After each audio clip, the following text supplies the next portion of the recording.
Stroke হলো একটি medical emergency. অনেকটা কারেন্ট চলে গেলে যেমন পুরো এলাকা অন্ধকার হয়ে যায়, স্ট্রোকের সময় মস্তিষ্কের একটি অংশে ঠিক তাই ঘটে। আমাদের মস্তিষ্ক দেহের কমান্ড সেন্টার। শরীরের মাত্র 2% ওজন হলেও এটি দেহের মোট অক্সিজেনের 20% একাই ভোগ করে। মস্তিষ্কের কোনো নিজস্ব এনার্জি স্টোরেজ বা ব্যাটারি নেই। এটি প্রতি মুহূর্তে রক্ত থেকে আসা অক্সিজেন এবং গ্লুকোজের ওপর পুরোপুরি নির্ভরশীল। যদি মাত্র কয়েক সেকেন্ডের জন্য রক্ত সঞ্চালন বন্ধ হয়, তবে ব্রেন সেলগুলো কাজ করা বন্ধ করে দেয়, আর কয়েক মিনিট বন্ধ থাকলে কোষগুলো মারা যেতে শুরু করে। একেই বলা হয় স্ট্রোক বা ব্রেন অ্যাটাক। হার্টে হলে যেমন হার্ট অ্যাটাক, ব্রেনে হলে তাকে স্ট্রোক বলে।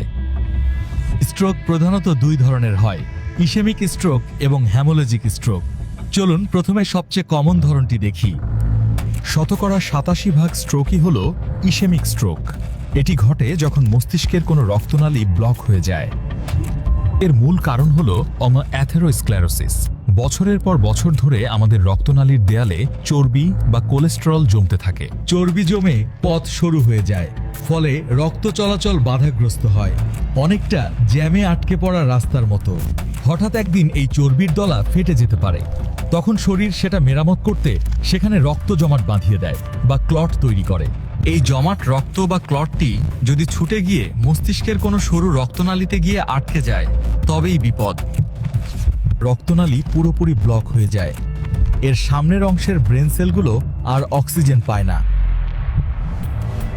অক্সিজেন না পেয়ে নিউরনগুলো ছটফট করতে থাকে। একে বলা হয় ইসেমিয়া।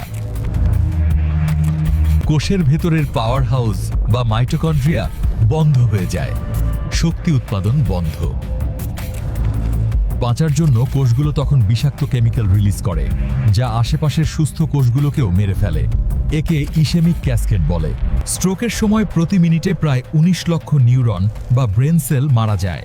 এজন্যই বলা হয় টাইম ইজ ব্রেইন। ব্লকেজের ঠিক মাঝখানের অংশটি দ্রুত মারা যায়, কিন্তু এর আশেপাশের এলাকাটিকে বলা হয় পেনাম্ব্রা। দ্রুত চিকিৎসা পেলে এই অংশের কোষগুলোকে বাঁচানো সম্ভব। দ্বিতীয় ধরনটি হলো হ্যামোলজিক স্ট্রোক। এটি কম হয়, কিন্তু এটি অনেক বেশি মারাত্মক। এখানে রক্তনালী ব্লক হয় না, বরং ফেটে যায়। এর প্রধান কারণ হলো অনিয়ন্ত্রিত উচ্চ রক্তচাপ বা হাই প্রেশার। দীর্ঘদিন প্রেশার বেশি থাকলে রক্তনালীর দেয়াল দুর্বল হয়ে যায়। দুর্বল দেয়ালে বেলুনের মতো ফোলা অংশ তৈরি হয়, যাকে অ্যানিউরিজম বলে। অতিরিক্ত চাপ বা উত্তেজনায় এই বেলুনটি ফেটে যেতে পারে। তখন রক্ত মস্তিষ্কের ভেতরে ছড়িয়ে পড়ে। আমাদের খুলির ভেতরে জায়গা খুব সীমিত, তাই রক্ত বেরিয়ে জমা হলে তা ব্রেনকে প্রচণ্ড চাপ দেয় এবং পিষে ফেলে। আরেকটি অবস্থা আছে যাকে মিনি স্ট্রোক বা টিআইএ বলে। এখানে ব্লকটি সাময়িক হয় এবং কিছুক্ষণ পর রক্ত চলাচল স্বাভাবিক হয়ে যায়। মিনি স্ট্রোকে স্থায়ী ক্ষতি হয় না, কিন্তু এটি একটি বড় সতর্কবার্তা। এটি সংকেত দেয় যে ভবিষ্যতে বড় স্ট্রোক হতে পারে। স্ট্রোক চিনবেন কিভাবে? ডাক্তাররা ফার্স্ট মেথড মনে রাখতে বলেন। এফতে ফেস বা মুখ। হাসতে বললে মুখের এক পাশ ঝুলে যাচ্ছে কিনা বা বেঁকে যাচ্ছে কিনা খেয়াল করুন। এতে আর্ম বা হাত।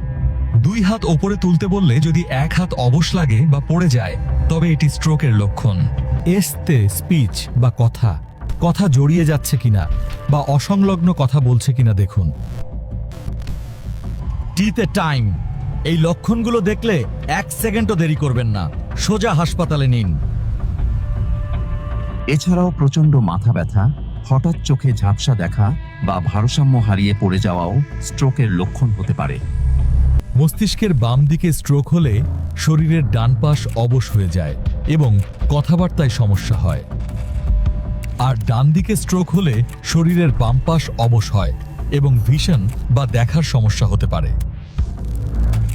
কারণ আমাদের ব্রেনের মোটর কর্টেক্স বা নড়াচড়ার সেন্টার ড্যামেজ হয়ে যায়, ফলে পেশিতে সিগন্যাল পৌঁছায় না। ইসেমিক স্ট্রোকের ক্ষেত্রে 4.5 ঘন্টার মধ্যে হাসপাতালে নিতে পারলে ডাক্তাররা টিপিএ ইনজেকশন দিয়ে ক্লট গলিয়ে দিতে পারেন, অথবা থ্রম্বেক্টমি করে যান্ত্রিক উপায়ে রক্ত থেকে সেই জমাট রক্ত বের করে আনা হয়। এটি একটি জীবন রক্ষাকারী পদ্ধতি। আর রক্তক্ষরণ বা হেমোলজিক স্ট্রোক হলে সার্জারি করে রক্তপাত বন্ধ করতে হয় এবং জমানো রক্ত বের করতে হয়। স্ট্রোকের পর সুস্থ হওয়া একটি দীর্ঘ প্রক্রিয়া, কিন্তু আশার কথা হলো আমাদের মস্তিষ্কের নিউরোপ্লাস্টিসিটি ক্ষমতা আছে, অর্থাৎ ব্রেনের এক অংশ নষ্ট হয়ে গেলে সুস্থ অংশগুলো সেই কাজের দায়িত্ব নেওয়ার চেষ্টা করে, নতুন কানেকশন তৈরি হয়। ফিজিওথেরাপি এবং স্পিচ থেরাপির মাধ্যমে বারংবার প্র্যাকটিস করলে ব্রেন নিজেকে রিওয়ার্ড বা পুনরায় সাজিয়ে নিতে পারে। স্ট্রোক কেন হয়? 1 নম্বর কারণ, উচ্চ রক্তচাপ। এটি সাইলেন্ট কিলার। 2, ধূমপান। ধূমপান রক্তকে ঘন করে দেয় এবং ক্লট হওয়ার ঝুঁকি দ্বিগুণ বাড়িয়ে দেয়। 3, ডায়াবেটিস। রক্তে অতিরিক্ত চিনি রক্তনালীর দেয়াল নষ্ট করে দেয়। 4, অতিরিক্ত ওজন এবং হাই কোলেস্টেরল, যা রক্ত চলাচলের পথ বন্ধ করে দেয়। 5, হার্টের সমস্যা, বিশেষ করে অ্যাট্রিয়াল ফিব্রিলেশন বা অনিয়মিত হৃদস্পন্দন থাকলে হার্টে ক্লট তৈরি হয়ে তা ব্রেনে চলে যেতে পারে। স্ট্রোক প্রতিরোধ করতে লবণের ব্যবহার কমান, তেল চর্বিযুক্ত খাবার পরিহার করুন এবং প্রচুর শাকসবজি খান। প্রতিদিন অন্তত 30 মিনিট হাঁটুন বা ব্যায়াম করুন। এটি প্রেশার এবং সুগার নিয়ন্ত্রণে রাখে। স্ট্রোক শুধু শারীরিক নয়, মানসিক বিপর্যয়ও ডেকে আনে। রোগী ডিপ্রেশনে ভুগতে পারেন, তাই পরিবারের সাপোর্ট খুব জরুরি। অনেকে মনে করেন স্ট্রোক হলে আঙুল ফুটিয়ে রক্ত বের করলে কাজ হয়। এটি সম্পূর্ণ ভুল এবং বিপজ্জনক কুসংস্কার। সময় নষ্ট না করে হাসপাতালে নিন। মনে রাখবেন, স্ট্রোক মানেই জীবন শেষ নয়। দ্রুত পদক্ষেপ এবং সঠিক চিকিৎসায় অনেক রোগী স্বাভাবিক জীবনে ফিরে আসেন। আমাদের মস্তিষ্ক এক লড়াকু অঙ্গ। তাকে শুধু একটু সাহায্য এবং সময় দেওয়া প্রয়োজন। এই জীবন রক্ষাকারী তথ্যগুলো ভালো লাগলে ভিডিওটিতে লাইক দিন। এই ভিডিওটি প্লিজ শেয়ার করুন। আপনার একটি শেয়ার হয়তো কারো জীবন বাঁচাতে পারে। F is for face drooping. A is for arm weakness. S is for speech difficulty. Can you repeat the phrase? The early bird catches the worm. T is for time to call 999. Stroke যদি brain স্টেমে হয়, লবেল locked-in syndrome হতে পারে। কিছু stroke এত ছোট হয় যে বোঝাই যায় না। একে সাইলেন্ট স্ট্রোক বলে। এগুলো জমতে জমতে পরে বড় সমস্যা করে। অতিরিক্ত রাগ বা টেনশন স্ট্রোকের তাৎক্ষণিক ট্রিগার হতে পারে, তাই রাগ নিয়ন্ত্রণ করা হার্ট ও ব্রেনের জন্য জরুরি। যারা নাক ডাকেন বা স্লিপ অ্যাপোনিয়া আছে, তাদের স্ট্রোকের ঝুঁকি বেশি, কারণ ঘুমের মধ্যে তাদের মস্তিষ্কে অক্সিজেন কমে যায়। কিছু ক্ষেত্রে হরমোনাল পিল বা বার্থ কন্ট্রোল পিল মহিলাদের রক্ত জমাট বাঁধার প্রবণতা বাড়িয়ে স্ট্রোকের ঝুঁকি তৈরি করতে পারে। শীতকালে স্ট্রোকের হার বেড়ে যায়, কারণ ঠান্ডায় রক্তনালী সংকুচিত হয় এবং রক্তচাপ বেড়ে যায়। পানি কম খেলে রক্ত ঘন হয়ে যায়। সকালে স্ট্রোক বেশি হওয়ার এটি একটি কারণ সারা রাত আমরা পানি খাই না। রক্ত জমাট বাঁধার প্রক্রিয়াটি শরীরের ক্ষত সারানোর জন্য, কিন্তু রক্তনালীর ভেতরে এটি হলে তা জীবননাশকারী হয়ে ওঠে। আমাদের মস্তিষ্কে কিছু অন্যে ব্যাকআপ রক্তনালী থাকে। কারো কারো ক্ষেত্রে এগুলো স্ট্রোকের সময় রক্ত সরবরাহ সচল রাখতে সাহায্য করে। ডাক্তাররা অনেক সময় স্ট্রোক প্রতিরোধের জন্য অ্যাসপিরিন দেন। এটি প্লেটলেটকে পিচ্ছিল রাখে যাতে ক্লট না বাঁধে। রক্তে হোমোসিস্টাইন নামক কেমিক্যাল বেড়ে গেলে স্ট্রোকের ঝুঁকি বাড়ে। ভিটামিন বি কমপ্লেক্স এটি কমাতে সাহায্য করে।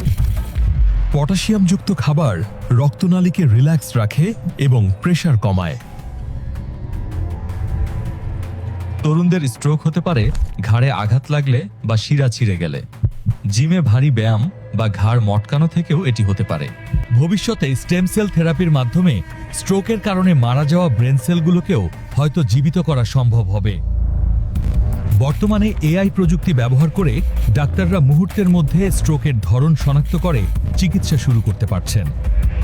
রোবোটিক স্যুটের মাধ্যমে প্যারালাইজড রোগীরা এখন দ্রুত হাঁটাচলা শিখতে পারছেন। স্ট্রোকের পর কথা বন্ধ হয়ে গেলে গান গাওয়ার মাধ্যমে স্পিচ থেরাপি দেওয়া হয়, কারণ গানের সেন্টার ব্রেনের ভিন্ন জায়গায় থাকে। স্ট্রোকের পর রোগীরা অনেক সময় অকারণে হাসেন বা কাঁদেন। একে ইমোশনাল ল্যাবিলিটি বলে।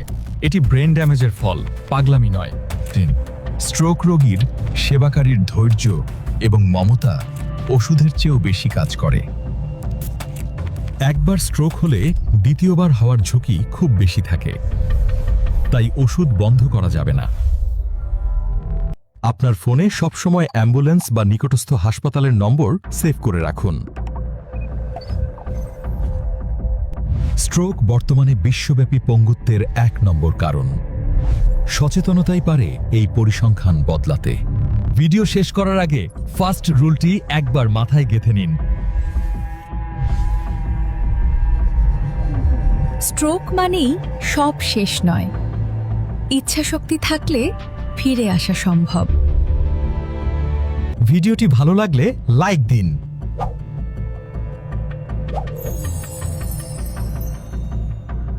পরিবারের বয়স্ক সদস্যদের সাথে অবশ্যই শেয়ার করুন।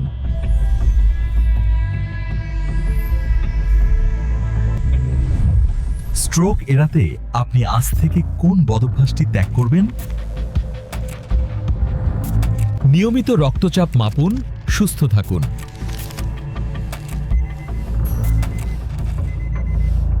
সাথে থাকার জন্য ধন্যবাদ।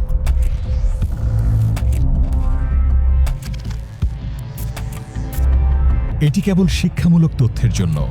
চিকিৎসার জন্য ডাক্তারের পরামর্শ নিন। আল্লাহ হাফেজ।